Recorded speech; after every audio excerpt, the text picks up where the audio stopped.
National Register of Historic Places has directed our attention to several properties in the county of Colusa. So then, we've got a place called Cecil Ranch, or Cecil. Cecil Ranch, till I'm corrected, is an intact and rare example of a ranch complex which illustrates and interprets the lifestyle and activities that occupied the large-scale ranches of this county from the early 1900s. 7 buildings in one structure, those 7 buildings being residence, water tower, woodshed, garage, bunkhouse, equipment shed, smokehouse, and butchery. The smokehouse and butchery added much later to meet the needs of the times. And here they raised mules and produced foreign goods and raised pigs and provided food for World War II needs, and it's an intact and increasingly rare type of an early 20th century resource in order to provide an understanding of ranch operation and lifestyle of this era. It's been in the same family since the late 1880s, becoming the permanent home of the Cecil family and the headquarters of the Interstate Ranching Enterprise in 1987. Logan, currently occupied by a grandson of Logan, who established the ranch, crossing the plains to California in a wagon train in 1862, raising wheat on the land for 6 years, somewhere near Davis in Yolo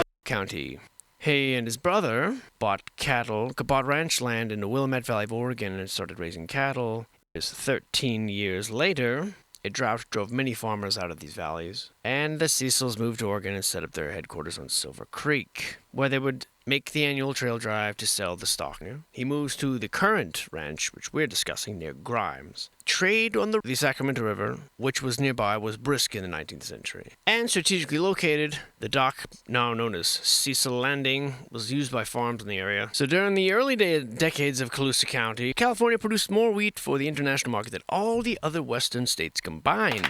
And the majority of it came from this here county. 15% of California's wheat crop and 2% of the entire wheat crop in the U.S.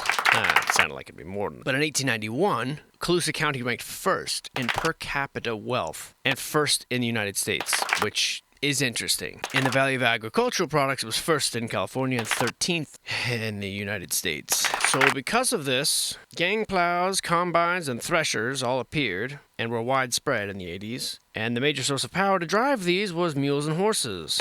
This is the environment that Mr. Cecil encountered as a breeder of fine horses and mules. The entire Central Valley was basically a huge market for his stock. And in 1906, the ranch enterprise was 3 separate ranches, about 1,300 acres. They also owned 3,000 acres in Oregon, ranking them among the top ranch and farm operations in Colusa County. This reign of wheat as the king of crops lasted until 1893, when a nationwide financial panic and depression began. However, with the outbreak of World War I, wheat would have its one last glory day in the Sacramento Valley sun. But it was the development of the internal combustion engine, power tractors, trucks, and automobiles that actually forced the ranch to change. And so, over the years, it adapted. And this ranch is located on a tract of land known as Grimes, or Grand Island. Sacramento River on the east, Sycamore Slough on the west, the landmass in the middle, via the steamboat service on the river.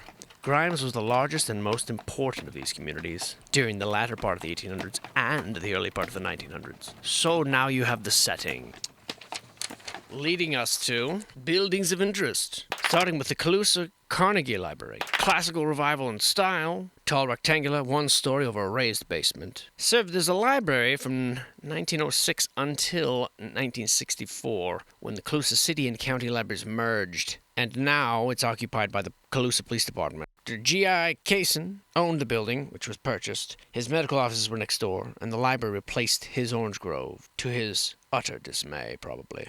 Those medical offices have since been replaced by a parking lot, which may now be seen in the 1880s house and newspaper office of Will S. Green. Billy Green, an early settler, Colusa's father of irrigation, and editor of the Colusa Sun until 1925. Just across the street from the courthouse, as you might expect. The building was the third of 13 Carnegie Libraries built in the Sacramento Valley between the 13 years of 1903 and 1917, and the only one built in Colusa County. The earliest no longer stands. Colusa sought Carnegie funding in 1905. Many Carnegie Libraries reflected community pride and public buildings that were stimulated by Chicago's 1893 Columbian Exposition. And in this library, themes of the classic revival were incorporated. The total cost of $13,000 was met with the fundraising help of the Colusa Women's Club, who gave, I believe, $200, so rather overstated. The town would receive $10,000 grant with the usual stipulation that the city provide land and, of course, the annual 10% tax rate that comes along with such a grant. They claimed it ought to be of sightstone. We don't need a large house, and a strikingly handsome one would be much better monument to the donor than a barn. Sightstone is from a quarry near the town of Sites in the foothills northwest of Colusa. By then, a significant Colusa export, that the stone was brought by rail to Colusa and shipped by barge. The board selected as architects Stone and Smith of San Francisco, who had just the previous year designed the Romanesque Carnegie Library building for Chico. Louis Stone and Hank Smith are listed as architects in the San Francisco directories for 33 years between 1903 and 1936. Stone and brick was selected. It was also decided to omit some of the planned basement work. Ground was broken October 14th, 1905, and 33 days later, the November Sun reported that the cornerstone was placed in December in a colorful Masonic ceremony. By February 13th, it was reported that the 7 stonecutters will probably complete their work this week. After a delay because furniture and fixtures ordered from San Francisco were destroyed in the fire after the earthquake, the building opened less than a year later. The station now occupies the building. You won't find him here! Colusa Grammar School. 2 full stories over a partial basement. Exterior walls of brick masonry, 12 to 16 inches thick. Floor-to-ceiling heights on both levels are 13 feet. This grammar school is one of Central California's last remaining intact examples of pre-World War I Gothic Revival architecture in school design. The exterior walls are of textured ruffled red brick on a cast stone wainscot base. Terracotta blockwork. Apertures lavishly overlaid with exquisitely detailed Gothic Revival ornamentation, including fine tracery. Beautiful balconies, although non-functioning. Full of architectural innovation. Beautifully executed plasterwork, which embellishes the 650-seat auditorium, of which 1,100 Colusans and friends were in it for the dedication. The ornate proscenium arch is emblazoned with 21 Gothic shields, which were printed in the patterns of these nations, which comprised the civilized world of the early 20th century. Interestingly, we find the Allies, United States, Britain, France, Italy, and Belgium, in the prominent position, while the baby killers and ruffians, Bulgaria, Austria, Turkey, and Germany, are consigned to the obscurity of the extreme left edge. Fitting. It's almost as if they added the names later. The architect, Mr. H. Weeks of San Francisco, was regrettably not one of the 1,100 attendees of the ceremony. The president of the 3-man board of trustees wrote to Mr. Weeks, "His admiration for the generous way in which you provided the means by which it was possible to build such a magnificent school. The people should take their hats off to the trustees for their untiring attention to every detail of the construction. The district can never pay you for the unselfish way in which you've sacrificed time, money, and business to the end that Colusa should have a building first class." Mr. Holloway's dedication was described by an assistant as saying, "He had a little book containing the description and location of every big brick in the structure in a pocket next to his heart." Mr. Weeks had completed over 200 schools in California during his working lifetime, many Carnegie libraries and Christian churches. Currently, at least as far as the 1970s, this school has been closed. The school district contracted to demolish the old building in 1976. However, the city of Colusa took possession of the building under a lease purchase at the cost of $33,000. Can't make this stuff up. Bringing us to Colusa High School, a Mediterranean revival-style structure, of course, with a small basement. Exterior and some interior walls are fabricated of solid hard-fired brick masonry with cement, not lime mortar, meaning the old-school stuff. Even the south walls, subject to the harshest weathering conditions, the report reads, show no evidence whatsoever of deterioration. A gymnasium and a shop building have been destroyed to provide playground space for a new school building complex recently completed to the east. The old high school building here is one of the few intact pre-Field Act schools of the Mediterranean revival type of architecture that swept the nation, particularly California, in the decade following World War I. It is, the report reads, the product of a boom era and reflects a degree of quality in construction, materials, and workmanship we are unlikely to ever see again. Amen. Architecturally, it's one of the most outstanding examples of this period, boasting a richness and diversity of detailing unexcelled in a school building of its site. The virtuosity of the salmon-colored brickwork, ornamentation, splendid variations in bonding, arches, bevels, and fillets, all beautifully and imaginatively executed. The richness of the terracotta ornamentation is evident at each major entrance, enthusiastically embellished. Ornately fabricated wrought iron wood turnings, 60-foot tower, roofed with heavy mission tiles. The total result is highly decorative and highly romantic. It represents an enthusiastic and high-spirited dedication to beauty for beauty's sake that now rarely exists. The structure is an irreplaceable artifact in the heritage of Colusa and the entire surrounding North Valley area.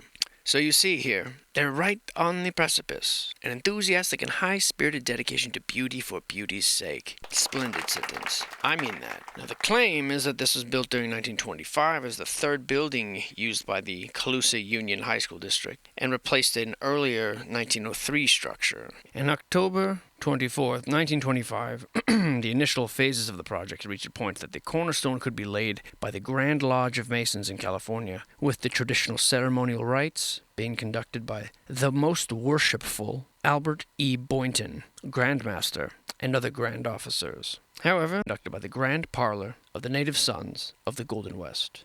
The sand used in mixing the mortar for placing the plaque came from each of the state's 58 counties, and the water was taken from old wells at the mission of the state. How fucking corny. Today it stands majestically on 10th Street.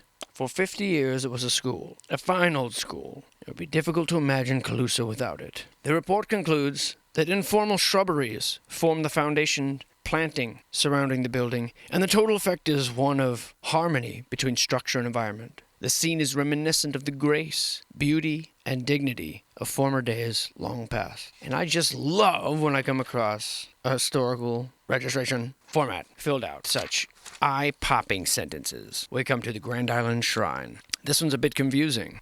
We're told that this is a unique example of vernacular folk architecture, and that the initial impact of suddenly sighting a small Gothic structure 100 yards off the highway is, well, it lends to its uniqueness, a small brick chapel. And the story goes that in 1852, Andrew, not Anne, but Andrew and Jacob Myers, with their families, settled on Grand Island. Later became known as Sycamore Grove, then Sycamore. Now it's a ghost town. They formed a small Catholic settlement. There was no church and no priest until May 1856, when Jacob Myers went to Marysville and brought back Father Peter Magagnato to say the first Mass. In 1864, a Father Lafaber conducted the first Catholic mission within this area, made arrangements for building a church. There was a mission cross erected, and after it rotted, 1922 was replaced with a large white cement cross. The project was found impractical and abandoned in favor of a church at Colusa. The land reverted to the former owners, passed to the possession of A. Montgomery, and purchased from him by Anne Myers, wife of Jacob, different from Andrew, 3 years later. Masses, pilgrimages, visits continued to be held here until 1883, at which point Father Michael Walrath, a man of much historical significance in the area, decided the site needed something more to preserve its identity.